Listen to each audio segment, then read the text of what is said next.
Hey guys, Greg Alexander again, and I want to do a follow-up video to my beginner's guide to spinning reels and give you a video today to explain which rods to pair with your spinning reels. Now, as we talked about, there's 4 different size spinning reels, 10, 20, 30, 40, which is basically a 1, 2, 3, and 4. In my previous video about that, you can look into that. So why would you pick a certain rod over another? Well, let's just make it real simple. The simplest thing to do when you're picking a rod is you've got your reel, you're going to put 10-pound line on it. It's a smaller reel, and you're going to be throwing in an open water situation. Then when you go rod shopping, every rod at the base of the rod, right there, every rod, whether it's a spinning rod or a casting rod, has an identification on it. It'll tell you the length, many times the weight of the rod, like light, medium heavy, or heavy. And some rods even post whether it's fast or ultra fast or moderate, which fast would be a rod that's fairly stiff except the tip is limber. Moderate would be a parabolic type bend. So then underneath of that, it'll tell you usually whether it's graphite or some other component.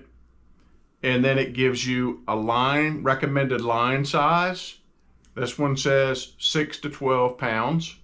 Now that 6 to 12 pound line size would generally apply to fluorocarbon and monofilament. Braid is a little bit more forgiving in the line size of a rod. And then it tells you the weight of the lures that would be appropriate to throw on the rod. This one is 3/16 to 5/8 of an ounce. So I use this rod on this 3500 reel for drop shots and shaky heads, and I use 10-pound braid with an 8-pound leader most of the time, 8-pound fluorocarbon leader most of the time. This is 6 to 12 pound line. I use 10 and 8 on here. So it's sized appropriately to what I'm using. Now, if you're going to throw something like a small crankbait or something like that onto a spinning rod, you're going to want a moderate action rod, which is a rod with a parabolic bend to it. But it also has to be moderate to the weight of the crankbait that you're throwing. So if you're throwing a great big, heavy duty square bill or deep diving crankbait or something like that, it's probably not going to work on a spinning rod. Spinning rods are generally geared more towards either just dropping a bait down off the side of the boat or casting lighter lures. Now you can cast some heavier lures with a spinning rod, and I've got a rod here that you can look at, and this is a top water bait, and this is 40-pound braid on here. Well, why would I throw 40-pound braid on a top water lure? Well, I want the power, and I have the power. This rod says on the weight of it, if I can read it here so I don't mess it up for you, is 3/8 to 1 ounce lure weight, line size 10 to 20, now that'd be monofilament or fluorocarbon, with braid 10 to 20, it's what size the braid is, not the power of the braid. So a lot of times, see, a 40-pound braid is like a 15-pound monofilament size, so it falls. So I like sometimes a spinning rod, a heavy spinning rod for top water and buzz baits and things like that. I can throw them a country mile into the wind if I need to, and it handles that heavy lure just fine, or something else I can do with a spinning rod with a top water on it that I have a hard time doing on with a regular bait casting reel and rod is I can underhand flip it really quick, underhand flip it, underhand flip it, underhand flip it really quick.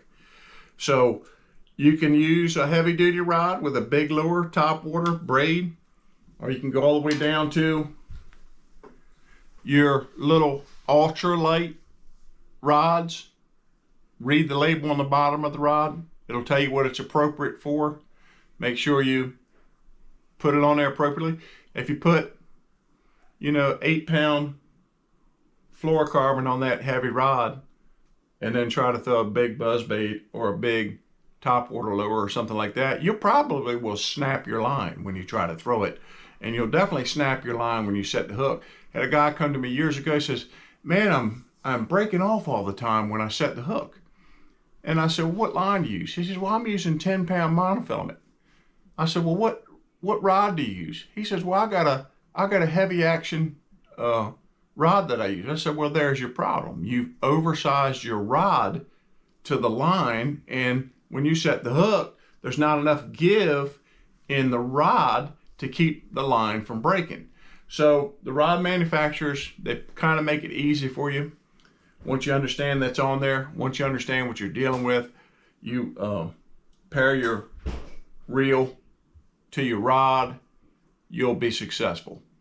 So again, I hope these tips help you out.